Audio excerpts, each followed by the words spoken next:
بات یہ کر رہا ہوں، آپ میرے طرف متوجہ ہوں۔ ہماری علمی کیفیت یہ ہے کہ جب یہ کہا گیا آپ صلی اللہ علیہ وسلم کی گڑیا کا بول اٹھاتے ہیں تو ہم نے سبحان اللہ کہا۔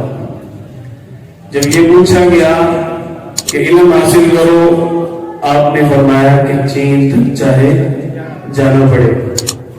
یہ ہماری علمی حیثیت ہے، حالانکہ ان دونوں واقعات کا، دونوں روایات کا حدیث کے ساتھ تعلق بھی نہیں ہے۔ اب بتائیں سیرت کورس کرنا چاہیے یا نہیں؟ ہماری علمی کیفیت یہ ہے کہ آپ صلی اللہ علیہ وسلم نے گڑیا کا بوجھ اٹھایا، آپ وہاں گئے، آپ صلی اللہ علیہ وسلم نے اس کو سہارا دیا۔ یہ سارا واقعہ کسی بھی حدیث میں موجود نہیں ہے۔